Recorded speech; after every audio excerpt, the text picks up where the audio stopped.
transitions with clients and managing kind of, the scope of those transitions and things like that. My name is Christian Kirchhoff. I'm with the Wealthbox team here, and we're joined today by DocuPace. It's going to be a great webinar session for everybody. For those who haven't met me, I'm team lead of our customer success team here at Wealthbox, where we focus on optimization of the platform, really just helping to ensure you get the most out of the system, as well as onboarding and some other nuanced things along those lines. As mentioned today, we're joined by Heather from the DocuPace side of things, who I will now pass over to for a quick introduction.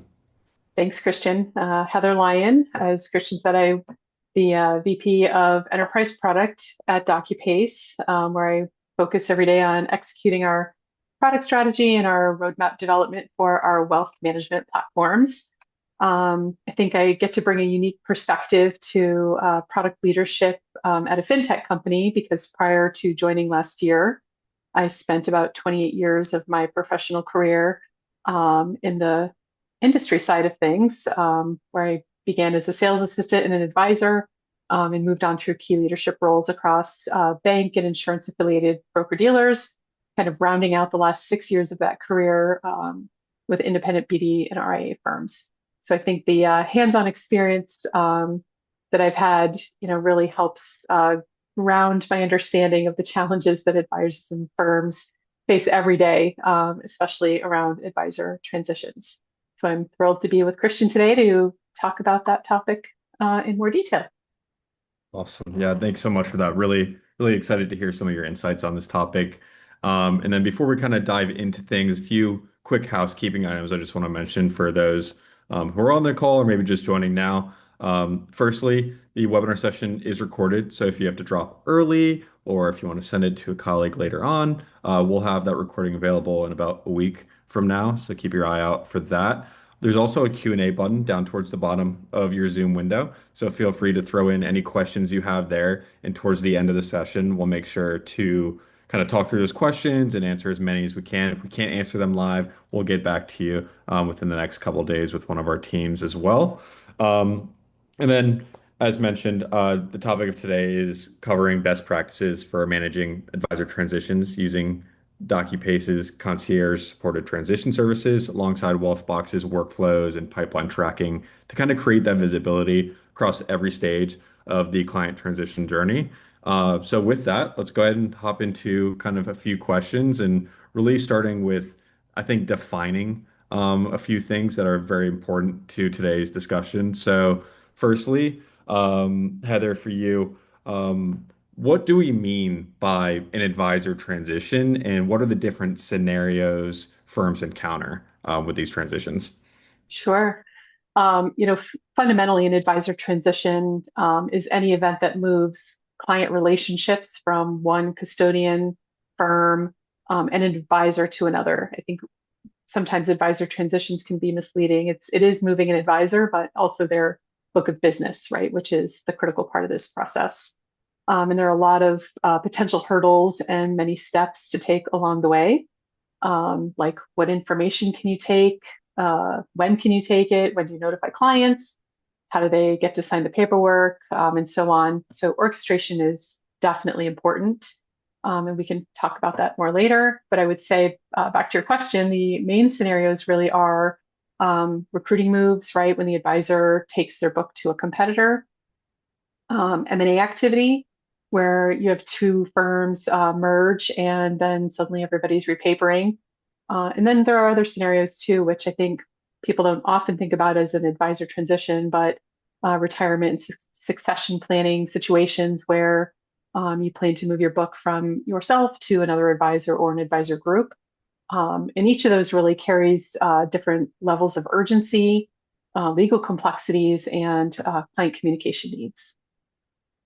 Awesome. Yeah, we definitely hear about this a lot on the Wealthbox side of things. So I think it's a really important topic and kind of along these lines, I think there's a projection of 105,000 plus advisors to retire in the next decade. So I guess why is this, advisor transition such a pressing topic right now? Is it because, yeah, I'll let you kind of speak to that. Yeah, sure. I think it's a persistent topic of importance, right? And when you think about 105,000 plus advisors, right? That's about 37% of all practicing advisors right now. And having a plan in place for that is really crucial. That represents a lot of client money in motion from one firm to another. And to compound that, while the industry is aggressively recruiting, firms are paying transition assistance packages, averaging anywhere from 150 to 300% of trailing 12-month production to land that top talent. I think back in 2023, especially, it seemed like there was a lot of movement between some really large firms and wirehouses. And when you add to that recruiting type of transition, right, for those advisors, and you think about the M&A wave, there were over 340 of those RIA deals in 2023 alone. A lot of press again about those advisor group lift outs and so on, all requiring advisor transition coordination, right? And I think in the end, firms that have repeatable, scalable transition processes are the ones that are going to end up winning that talent.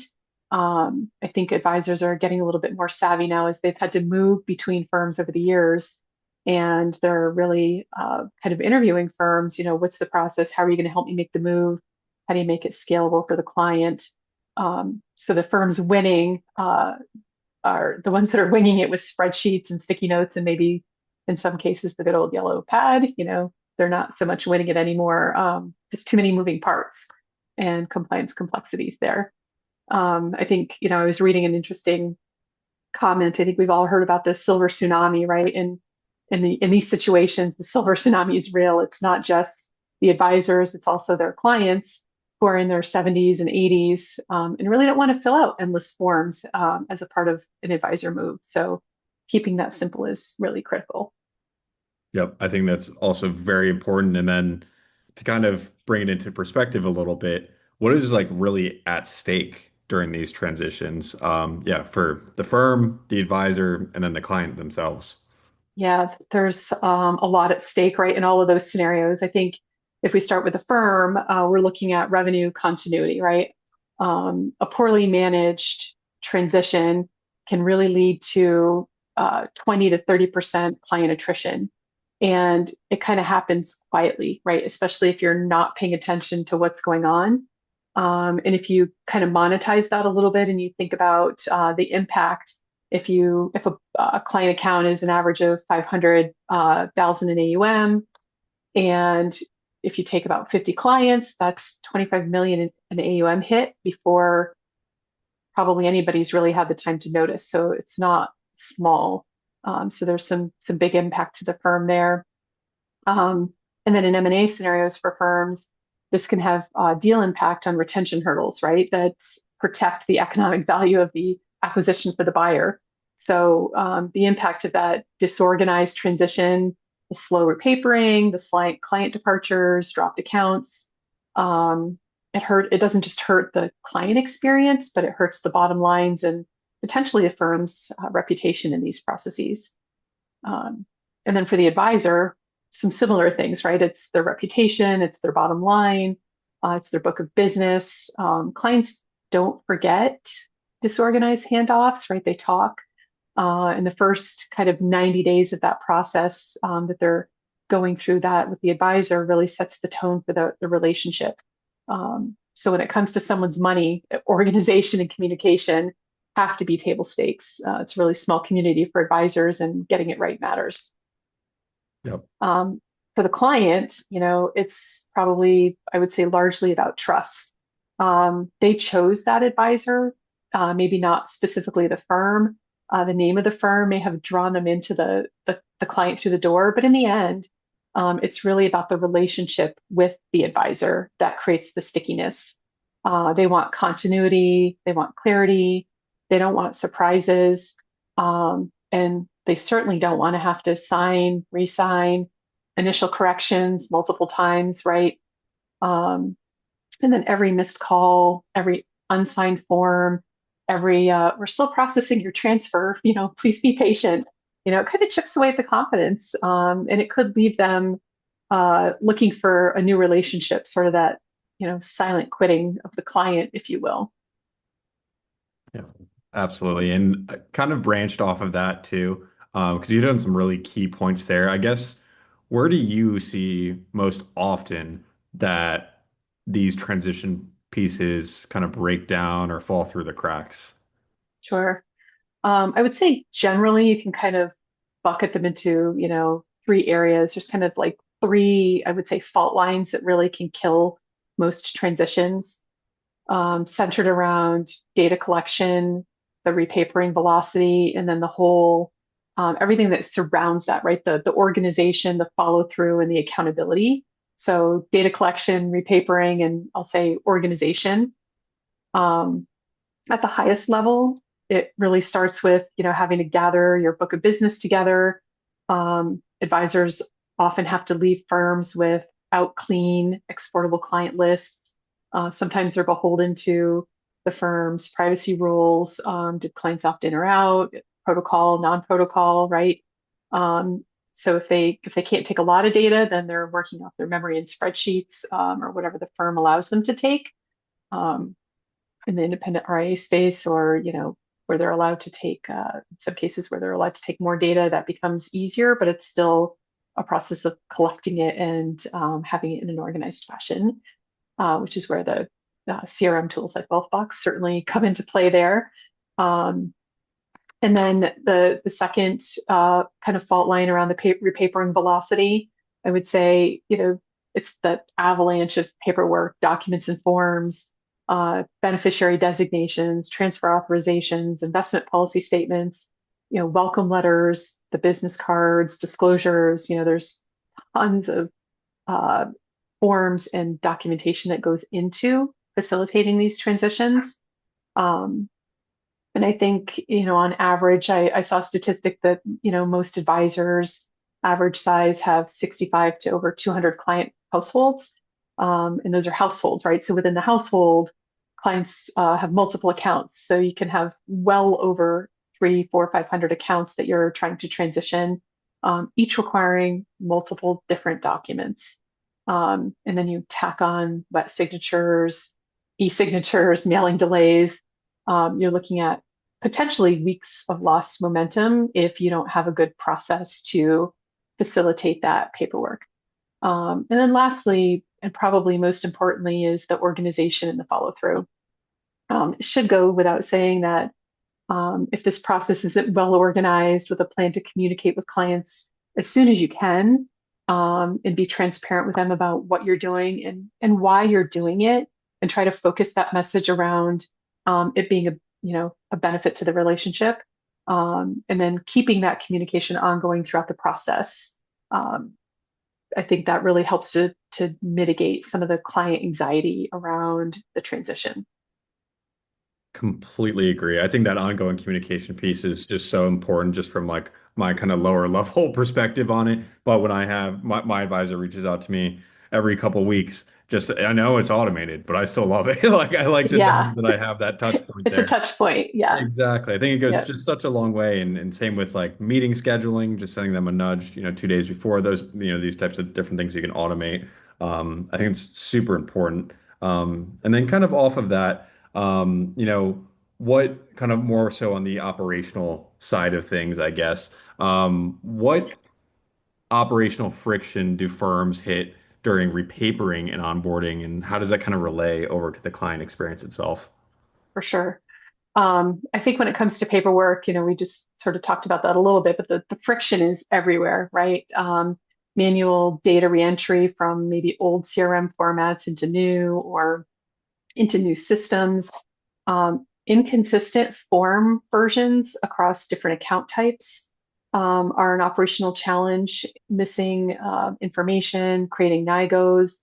And then, those flags often get surfaced after the submission of paperwork, which causes a lot of operational heavy lifting, retouching, reworking, and sometimes reaching back out to clients again, as I mentioned earlier, to get, I need you to initial here, or re-sign this because we forgot something or something's not correct.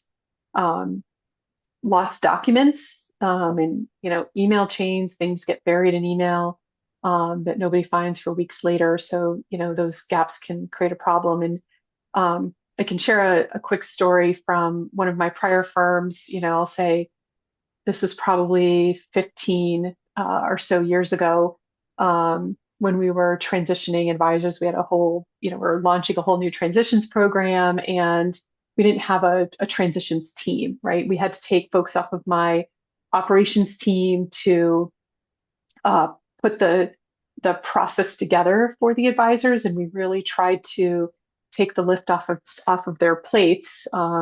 So we would spend days, nights. We had many pizza dinners in the office, and we were preparing all the paperwork for the transition kits, right? All the forms, the disclosures, again, the welcome letters, the business cards back then when we'd stuff them in the folder for the client.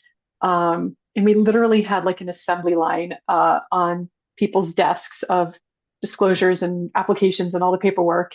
And then around the windowsill around our office, it was like a little assembly line where we were putting all those packets together to get them prepared, so that when, the U4 dropped, they could get on out the door.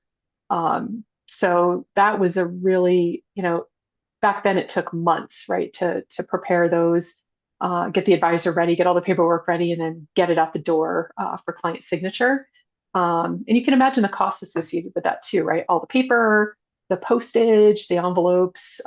We would include postage paid return envelopes to encourage clients to get us the paperwork back. So I must say that soon after that, we found the transition assistance system, which helped really systematize that process for us. So we didn't have to have those uh, many month-long assembly lines around the office. And I think, along with all of that said, when we talk about the operational challenges, I think everybody in the business is familiar that, depending on how you put the metric around it, but NIGO rates are uh, commonly around 40 to 60% on initial new account form submissions during transitions. That's roughly half of all the paperwork that gets bounced back, adding delays, weeks or days in some cases to each account opening. And again, it just contributes to the negative first impression with the very clients that you're trying to impress. So those prolonged gaps in process and communication again leads to that fun thing called this, silent quitting. So you're really tying up your operational team, and they're not able to spend time with the existing clients and advisors as they might, if they were not chasing down the NIGOs and missing paperwork and client signatures for the transitions. Thank you so much. That's some excellent, excellent context to share and kind of, you know, slightly framing off of that. We've talked about kind of these risks and what can occur as part of these transitory pieces of a client's journey. But how does a kind of more specifically, how does a lack of visibility across the transition journey create this inherent risk? Yeah. When we talk about the volumes that I mentioned earlier, trying to have a system or a process around transparency so you can see, I know I started with 300 accounts. Do I have all the packages built for those accounts, right? What's that workflow around tracking those things? Do I have a centralized view on where each client is in the process? Um, you know, Making sure that their uh, packages are created, the new account packages, whether that be needing wet signature or e-signature, making sure they're contacted, and making sure that nothing gets stalled at any specific step. When there's no owner in that process, that's contributes to the lack of visibility and attention. Um, so without the transparency in the journey, you really don't have a system of accountability, right? And then that leaves you later chasing down, oh God, we missed a compliance deadline, or, half of those never got sent to clients, or, whatever the case may be. But all of that lack of visibility, again, just contributes to losing clients, having them leave you eventually. Maybe they do come over, but they're so sour from the transition process, and maybe they never heard from their advisor because the advisor was like, I don't know what's going on. I can't see where they are in the process, and can't hold themselves accountable to the follow up they should be. So, I think another research point was, if you don't have that structured transition process, you're going to lose probably 2 times more clients in the first 6 months than those who do have a well-defined and coordinated process, really treating it like a project, right?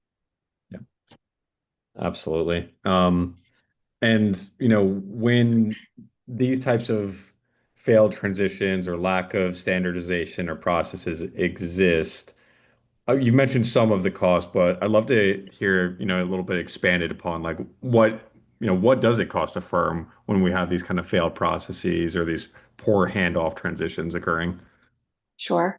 I think some of the direct costs, right, are the rework, extended back office hours for the team, right, overtime. There could be compliance remediation, delayed revenue recognition for sure. In the case of M&A activity, if you've got those, um, you know, retention hurdles that we discussed, those can certainly be impacted. And the indirect costs could be even steeper, right? The client attrition, advisor frustration, the expensive recruit that a firm might have just paid several times trailing revenue.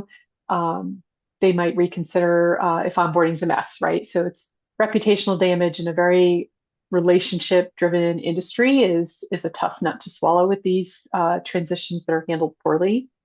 And we did discuss earlier, right, a conservative estimate for, I'd say maybe a mid-sized firm mishandling a 100 client transition. Again, the 500,000 account size, 500 to 1.5 million in lost revenue over 3 years from that client attrition alone, plus the additional maybe 200 to 400 hours of operational rework. The soft and hard costs really have significant impact on all parties in the transition.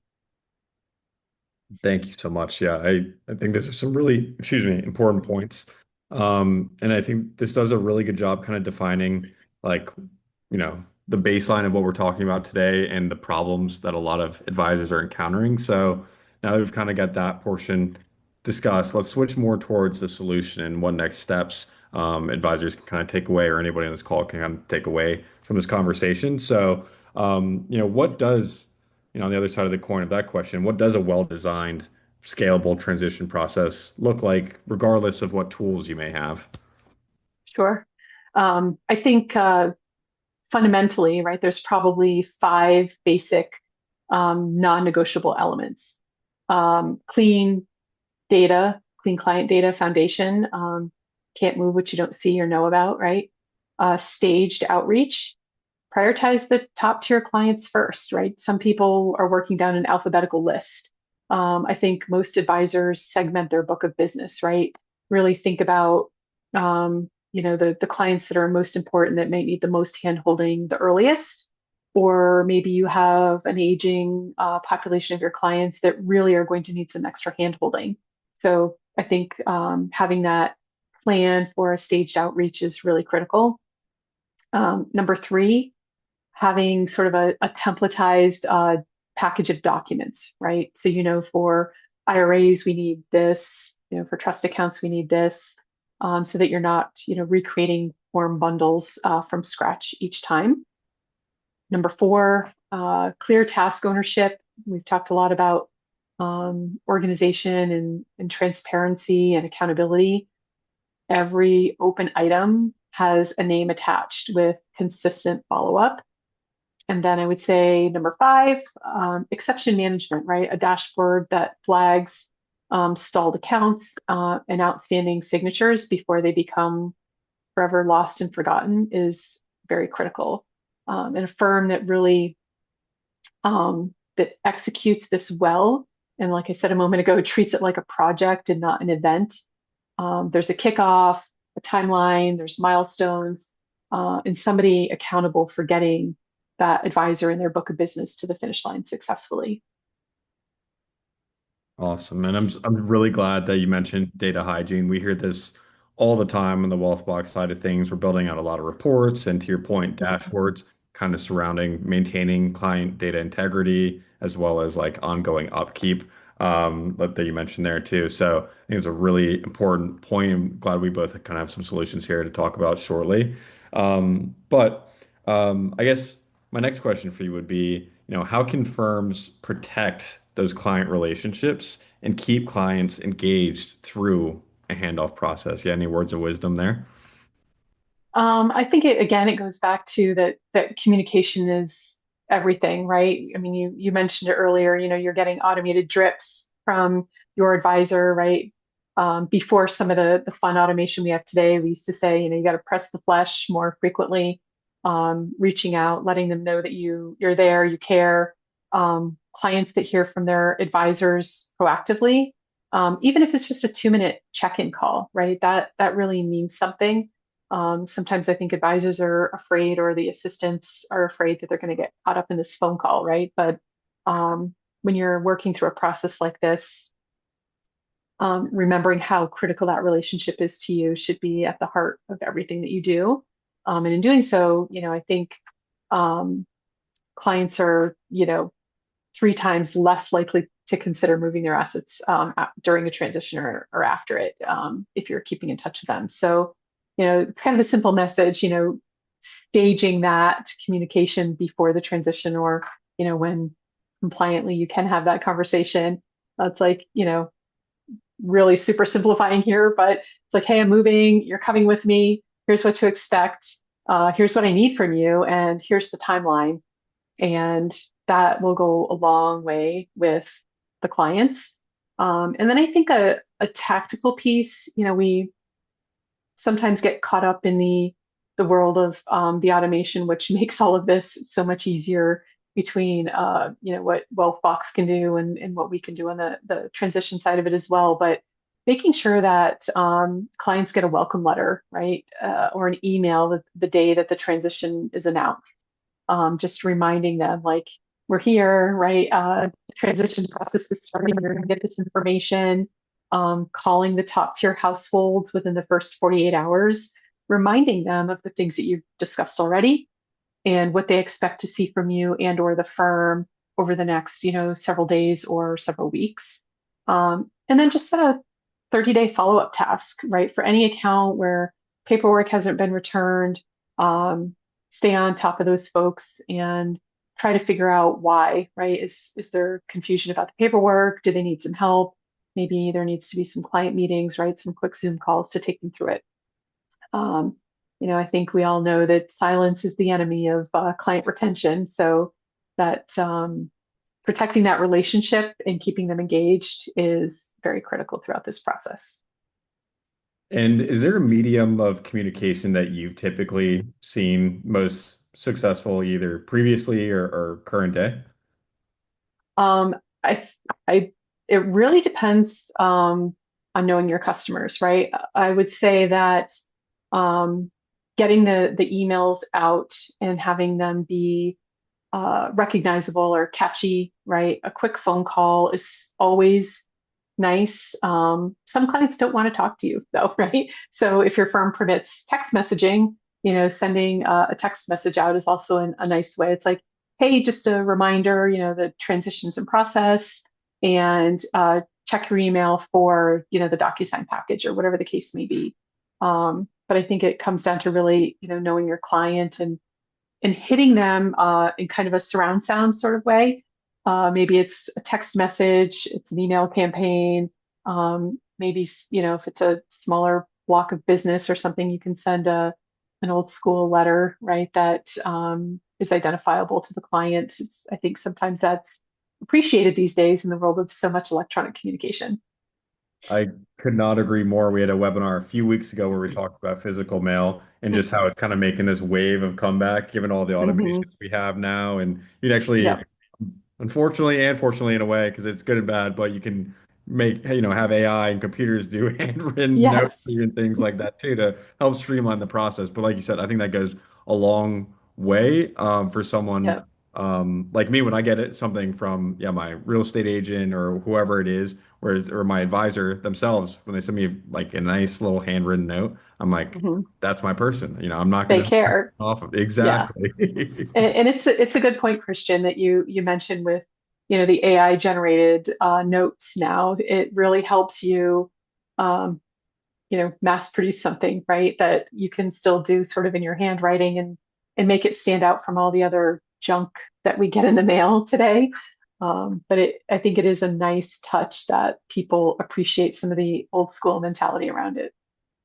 Exactly. And then something, kind of our last point before we demo a few things here, but you mentioned this a little bit earlier, and I kind of just want to expand for a second, just on like what the role of clear ownership and stage tracking plays kind of in reducing this operational friction and just the importance of it. Sure. I think that stage tracking converts a chaotic process into a manageable pipeline, right? When every client account has a visible status, that they're contacted, forms sent, forms received, in review, pending signature, the team can stop asking, where are we on this, and start asking, what do we need to do next, right? How do we next service this client? The ownership clarity really prevents that sort of classic handoff failure where everyone assumes somebody else is following up and nobody is. So having those, the stage tracking, assigning a named owner to the open task, whether it's the advisor, the transition specialist, and the ops associate, that really helps uh, drop the dropped client rate dramatically. Awesome. Perfect. Well, thank you so much for that. With that, I'm going to just hop into Wealthbox a little bit and showcase some options that everyone on the call, if you have Wealthbox, can leverage today that may help with some of that operational efficiency and standardization and things along those lines. So with that, go ahead and share screen. Okay. And I believe we are all seeing my wealth box now. Awesome.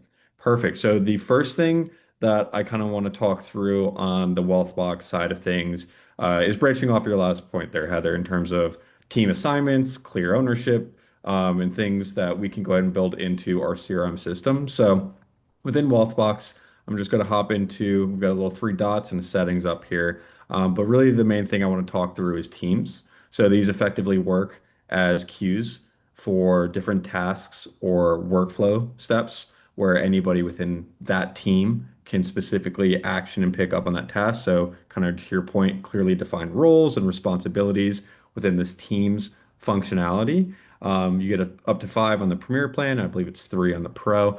And then without teams, the other option that you have in terms of those very clear designations is something that we call contact roles. So, contact roles is effectively who is their client service associate, who's their primary advisor, secondary advisor, maybe their insurance advisor or their financial planner, right? These are just kind of some examples here. Well, what contact roles allow you to do within Wealthbox is, again, to your point, clearly define who owns what part of the process for this specific client. Maybe I'm the financial planner for John Smith, and you're the financial planner for Susie Sue. And we want to make sure that we have our kind of roles clearly defined and we can somewhat automate these processes with the workflows. So we have the standardized process in place without having to do all this manual changing and IM pinging and calling, hey, did you action on that? Or, send them an email and things like Having that. it all in one place. Yeah, Yeah, it's awesome. exactly. Exactly correct. So that's kind of just a few setup things that you can do initially within the Wealthbox platform. The real kind of big piece of the puzzle, branching off of this conversation, is workflows. So workflows is a series of steps or tasks that you need to take in order to complete a process, whether that's account openings or new client onboardings or life events that occur, right? All these different things that go on with our clients. We want to make sure that we can build these into repeatable, standardized processes within Wealthbox where I can hire somebody new next week and they can launch the workflow and they will be guided through the entire process end to end, and different team members will step in at different pieces along the ways to kind of ensure that that process is held true. So within Wealthbox, I'm on kind of our workflows page here. Here at the top, we can see I can actually specifically look for where are my new client onboardings at, right? I only have one example in here, but we can see that this client, Bonnie Lee, is on step 1 of 14. I can see who owns that part of the process. I can see the due date, and I can also add any comments in here. Hey, let's nudge this along or let's keep this moving.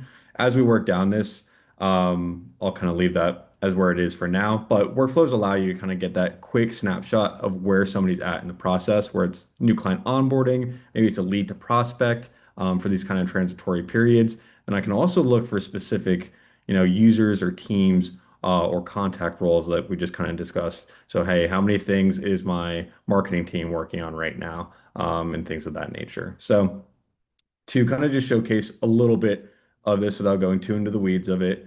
Within Wealthbox, you have this little manage templates button up here in the top left. After you click that, there's the Wealthbox library. Here are kind of like our top 10 most requested workflows or repeatable processes that already have things kind of delegated out. But what I'm going to do is I'm just going to duplicate a onboarding workflow. I'm just going to show you something really quick here. So here within Wealthbox, this is kind of our onboarding workflow, right? Here's the 14 things or however many things that need to happen for every new client. And this applies to all of our advisors. They kind of have that set process in place. Then what I can do is obviously I could create my own. Our success team here at Wealthbox is happy to help you build these out. But the main piece I want to showcase to you is that we can specifically say which steps are assigned to which team members. So I can say the compliance team is the owner of this step, or the marketing team then sends them the new client onboarding package and things of that nature. So really clearly defined roles and standardizing that process. Um, the last or two other things I kind of want to hit on to branch off our conversation today is for maintaining client communication and kind of active outreach within the Wealthbox CRM. Within Wealthbox, this is the context page as you're seeing up top here. There are these items called tags. I'm sure these are various, I know they're in various different softwares, so you've probably seen these if you haven't used them yet in Wealthbox, but effectively these categories of clients, right? So maybe I have a high risk category or my gold clients or my platinum ones or however you have it kind of broken out. But within this context page, what I can do is effectively say, okay, here's all my high risk clients, right? I can click on that tag. It's going to show me all of my high risk clients. I can then select those individuals. I can send them an email. We always choose an email broadcast kind of piece of it, which effectively sends one email to each person in this chain. When I go to send off my email, I can use one of my templates, or there's these things called mail merge fields where effectively I can say hi first name, and it's going to pull every single person's, say hi Riley, hi Lydia, hi Layla. So we can kind of bulk, in bulk reach out to these customers that we need to maintain this communication for. So that's kind of one solution within Wealthbox that we would suggest leveraging to kind of easily adopt, these streamlined communications. The other thing that I do want to mention is the opportunities module. So this allows us to, at a glance, we talked about workflows and how we can see where they're at in the process. I can click on that workflow. I can see John Smith's on 5 of 14, we're waiting on paperwork, or we scheduled a discovery meeting or something like that. The opportunities module is something that you pair with workflows, right? So workflows kind of guides me through, here's the email to send, here's the meeting to schedule, here's the next, then we need to get the, COO to approve something or compliance to review this, right? So the workflow guides me through each of those steps. And then the opportunity, which I pair with the workflow, kind of tracks that general progress. Okay, we've moved this specific opportunity to the proposal fund. Anybody can pop in here. You can drag and drop these to the different stages that they're at. We can click on these to get a bunch more details about the accounts being opened, who currently owns that part of the process, on these different fields that are relevant to each of your firms. You can track different types of opportunities, so insurance and institutional planning, financial planning, so on and so forth. And then the last thing I just want to show you here is up here in the top right. This is commonly missed, so I just wanted to call it out, is if you click on list view, we can see all of our currently open opportunities, but we can look for specific users. So maybe Bertha is leaving the firm and transitioning out, so we can see where all of her opportunities are at in their current stages and things along those lines. So it's a little bit from the Wealthbox end of things. That was a great overview. And it's fun, hopefully, for everybody to see how that ties together with some of the things that we've talked about as far as staging and accountability, right? It's pretty cool. Exactly. Awesome. I'll take a couple minutes to talk about how, DocuPace fits into a process like this. And I'll kind of give you a headline first, right? And then I can show you some of our interface and really how an advisor and then ultimately a firm would be able to see all of the accounts that are created as part of a transition process. Um, Ideally, our team can help you transition an entire book of business within 30 days. There's a lot of work that happens before that, but that's our target.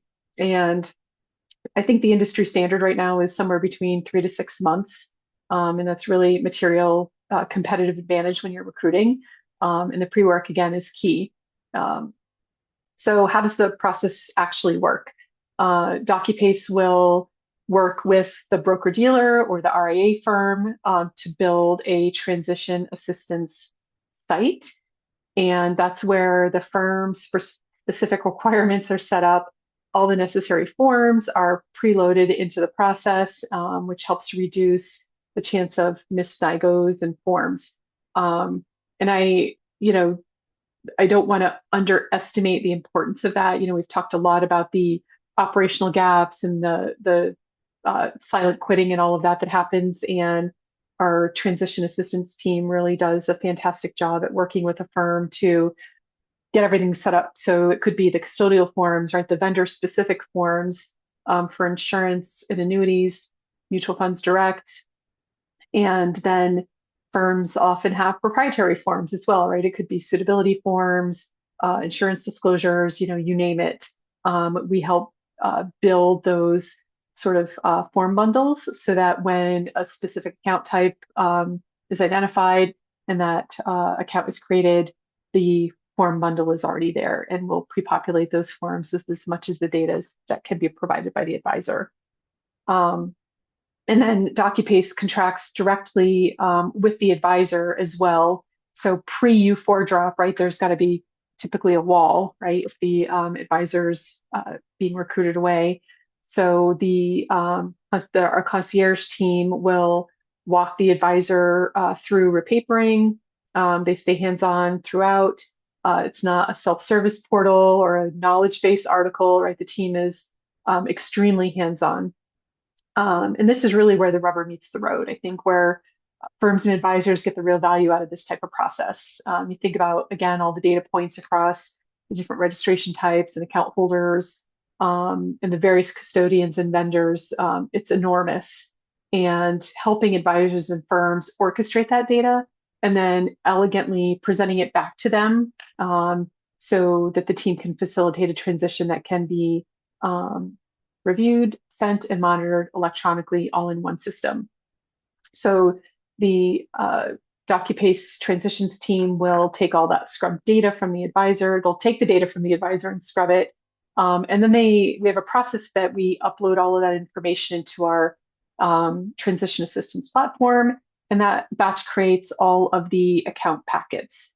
The advisor can go in, review the packets, and then ultimately they can get sent for e-sign, wet sign, monitoring the progress all in one platform again. And then when permitted, the data will transfer to the firm that recruited the advisor. So once that U4 drops and they're official, then the firm gets access to this platform as well so that they can see all the account packages that have been created. The new accounts are all pre-filled, like I said, with as much data as that you can bring. So they're ready to go when that U4 drops. So you're not wasting time, trying to get all that paperwork done once you're officially with the firm. So it's a great way to, partner with the firm to get them ready, partner with the advisor to collect all the data and get it prepared so that there's minimal disruption when they go live with the firm. So all that leads to, right, very little to no manual entry, no missed accounts, no missed forms. Each work item or account goes to the appropriate workflow, and the team has real-time visibility into where those accounts are. So I think when you kind of think about the transition team, they're really like the advisors, mini operations department. They really take on that heavy lifting and get things in a place for them that's ready to sign. So what I can do quickly is just give you kind of a peek at what the advisor and then eventually the firm interface will look like. So, once all of the magic with the transition team happens, and really the hardest work to get the environment prepared, I can give you kind of a high level sense of what's available, right? How to see all the accounts, how to monitor progress again through the process, and then also how you can see who you're waiting on signatures from, because I think, that's often a big question, like who's returned their stuff, right? And who hasn't signed yet. So I will share my screen really quickly and I'll show you our sort of initial landing dashboard where you have a quick overview. So when you come in, you can see, all of this is a really high level view of tasks, right? So you can see what's needing the financial professionals review, what's pending client wet signature, what might be in final review or compliance review once everything comes back from the client. These are sort of some of the stages that you might see are the workflow queues, pending forms review, and then client pending e-sign. So, we can drill into some of these things if you want to say, okay, who am I still waiting for wet signatures from, right? And you can see the client's names, the account registration, the custodian or vendor, if it's pending wet signature, who the advisors are, the rep codes, and then, kind of where they are in that process. Also, if we take a look back into our sort of work item dashboard again, you can see, I'm showing a sort of an admin view here, but an advisor would see those things that are assigned to them again so that you can see where they are in the process. And if you wanted to take a look at more detail into one of the accounts and you wanted to see, you'll have some basic information on this screen about the account and about the client. It'll, show you it's American funds, it's a mutual fund, the registration type. And then if you wanted to see, have I gotten the signatures back yet or who hasn't signed yet?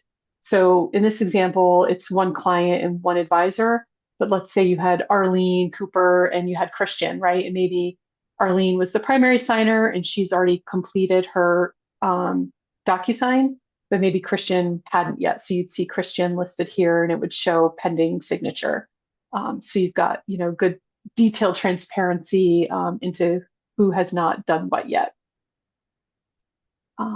So just a nice way to keep track of all of that information and the status. So, once it comes back with signatures and the firm's processed it on, you'll see that it's in good order. You'll see the account number.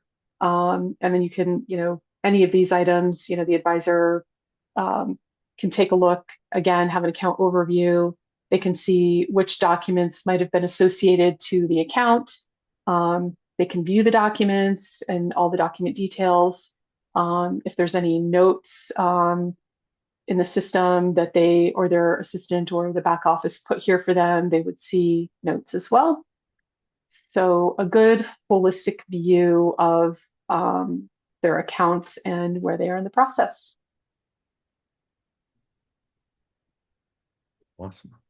Yeah, Thank you so much for sharing that. Yeah, that's of course. fantastic to see that UI.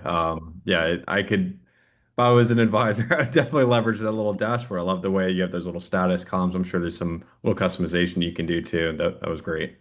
For sure. And, some reports as well that can help, look at specific things in a little bit more detail that are, you can select a pie chart, for example, right, and drill down into additional information. So again, this is, makes it super easy for the advisor to just come to one spot and get the work done.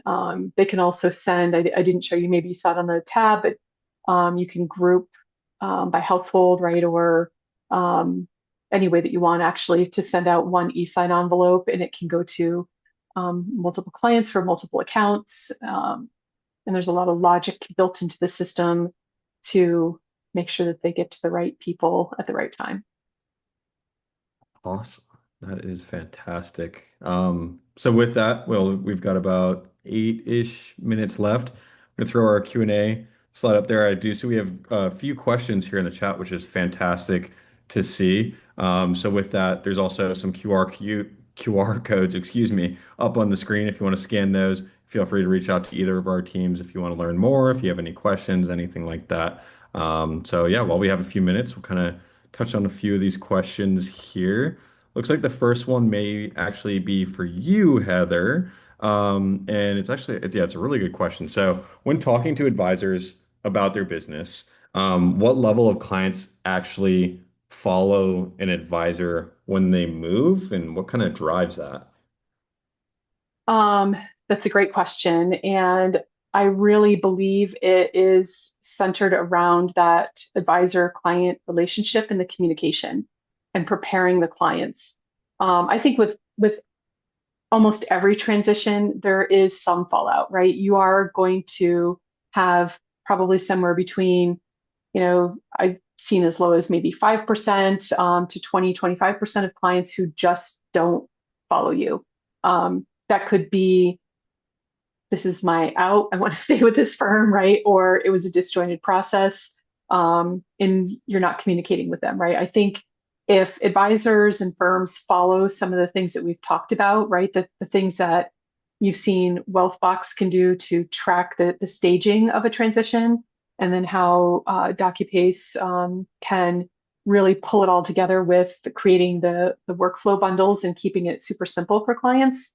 Um, I think that will really help drive those attrition numbers down and drive up the percentage of clients that actually complete the forms and transition with you. Awesome. I actually have another quick follow-up question for you. Is that DocuPace interface new? Yes, this is our new user experience. We rolled out last year. We our new clients are coming onto that platform as we speak. Perfect. Awesome. Yeah, it looks great. Yeah, thank you. Um, We're excited about it. It's we heard the feedback from folks, and I think how the back office works with data is different than how an advisor works with data, and having that simplified, newer, updated view for advisor interaction is critical. So we take the feedback seriously and have implemented those changes as a result. Awesome. It looks like there's two questions kind of my way that I will address here as well. So surrounding the changing the layout of the homepage within Wealthbox. Um, yes, you can absolutely change the homepage. If you're on the Premier plan, you can go to your settings and then the customizations page, and then there's a homepage layout button. But just keep in mind that that will apply to everybody in that specific workspace. If you're on Premier, which you would be with this plan, you can have up to 5 different home pages based on the 5 workspaces you have available to you. With that, the other end of that question is for the contact pages. Not currently. We're kind of reviewing this and kind of gauging feedback as we go, but just the homepage customization for now. Um, the part B of that question is surrounding changing the kind of designations for files that you're attaching to clients. Under that same settings and customizations page, there's a file categories customizations button where when you upload a file, you can say, hey, this is compliance, or this is an ADV, or this is their new investment strategy or financial plan or whatever it is.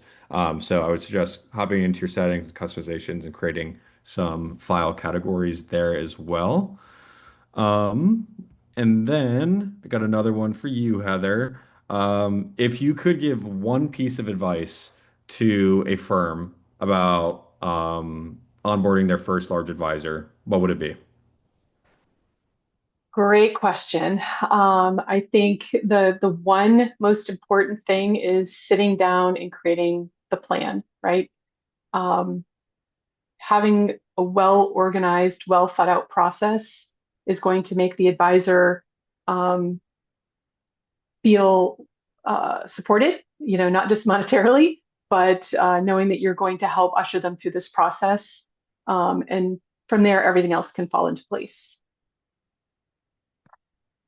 Perfect. All right. Okay, and it looks like we got one more for you here as well. Another great question. But what does a realistic timeline look for a well-run transition, kind of week by week, if you could kind of map it out for us? Yeah, sure. Initially, I mentioned, right, to start the process off when a firm is seeking to transition an advisor in their book. If they're working with DocuPace, it's, getting all the agreements in place and working with our transition team to identify, all of the specific forms and information that that firm needs to collect. And that typically should happen. So we need to build the site, right? So we have a standard template site, but then every firm and advisor has different needs. So we're going to work with that team to configure that site based upon what the firm needs and wants to see. And that will take, that can take usually a couple of months or so to really work through that whole process. Depending on the complexity, it can take a little bit longer. And then from there, we would start working with the advisor to really collect the meat of the data.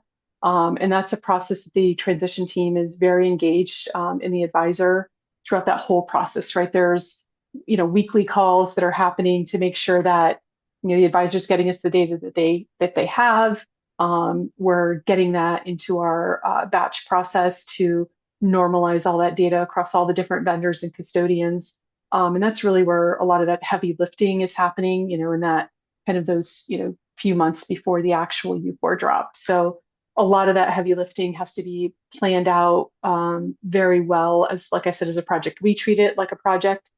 We've got a few of them in flight right now, and we have a project team that gets assigned to it. Right? It's a big deal, and we want to support firms and advisors in getting it right. So hopefully that answers your questions. But if you've got anybody, whoever's asking, if you have more thought, feel free to reach out and we can give you some more detail. Awesome. Thank you so much. And there are a few extra questions, but we're kind of at our end of time today. So we'll make sure our teams follow up with you accordingly. And feel free also to scan either of these QR codes for anybody who may have a question that they didn't get a chance to ask yet. But Heather, thank you so much for your time today. This was a phenomenal session. I definitely learned a few things from you that I can take away from this conversation. And thank you all for attending today. And yeah, hope everyone has a great rest of your day. Thanks, Christian. Thanks, Thanks, everyone. everybody. Have a great day. Take care.